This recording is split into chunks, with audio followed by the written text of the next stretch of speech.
besar kami sebagai tim uji praklinik sebelum melakukan pengembangan pada senyawa baru untuk memproduksi obat antidiabetik dan diuji pada manusia, maka kami perlu melakukan beberapa langkah. Yang pertama yaitu melakukan uji efektivitas secara in vitro dan in vivo untuk menentukan kemampuan pada senyawa yang akan diuji coba dalam menurunkan kadar glukosa di dalam darah.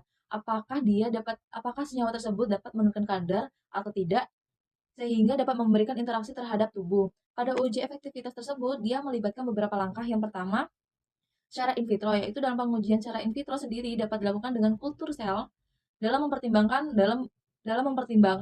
dengan memberikan nilai terhadap efek farmakologis dan mekanisme akhir pada senyawa.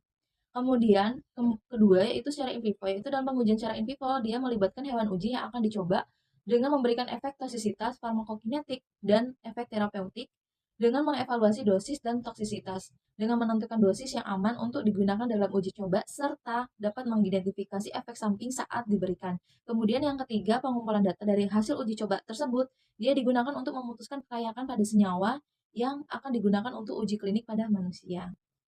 Kedua, melakukan uji keamanan dengan menggunakan metode in silico PKCSM untuk memprediksi sifat atomi dan paten terjadinya toksisitas. Dalam uji keamanan dalam uji praklinik untuk mengidentifikasi senyawa baru memerlukan beberapa langkah, yaitu uji in vitro dengan menggunakan kultur sel, uji in vivo menggunakan hewan uji, dan penilaian toksisitas sehingga dapat mengidentifikasi pada dampak yang terjadi secara jangka pendek maupun jangka panjang, termasuk hemotoksitas dan teratogenitas. Untuk yang ketiga, profil farmakokinetik dengan menganalisis parameter Cmax, Tmax, T-setengah, dan HUC. Pada profil farmakokinetik terdapat beberapa parameter yang penting dalam uji praklinik untuk senyawa baru, yang meliputi absorpsi dapat mengetahui seberapa cepat obat terabsorpsi dalam sirkulasi sistemik, kemudian distribusi dapat menganalisis bagaimana senyawa terdistribusi dalam jaringan tubuh, kemudian metabolisme dapat mengidentifikasi pada jalur metabolik senyawa sehingga terlibat dalam potensi interaksi dengan obat lain, dan yang terakhir yaitu ekskresi, menentukan bagaimana cara dan kecepatan pada senyawa yang dikeluarkan pada tubuh baik dalam urin maupun feses.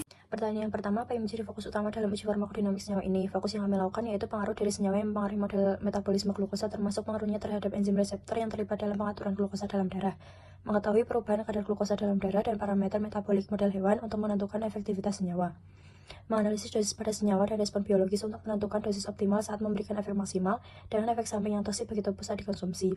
Yang terakhir, menilai potensi interaksi obat antidiabetik untuk mengetahui kombinasi yang aman dan efektif. Pertanyaan kedua, bagaimana Anda merancang uji farmakokinetik untuk memastikan senyawa ini memiliki profil waktu paruh yang optimal?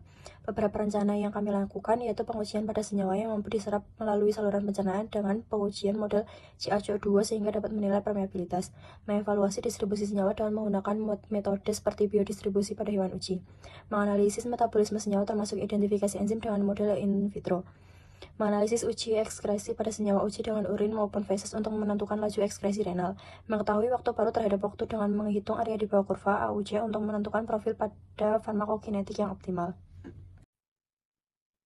Ada beberapa parameter keamanan yang harus dipantau selama uji toksikologi untuk memastikan keamanan selama uji toksikologi senyawa antidiabetik.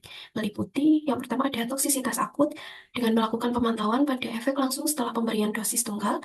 Yang kedua ada toksisitas kronis dengan melakukan evaluasi pada efek jangka panjang dari paparan berulang terhadap senyawa yang digunakan.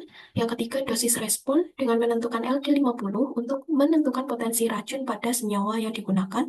Yang keempat ada efek karsinogenik dan mutagenik dengan menentukan senyawa tidak menyebabkan perubahan pada genetik. Dan yang terakhir adalah parameter biokimia dengan melakukan pemantauan pada fungsi organ melalui pengujian darah, contohnya kreatinin.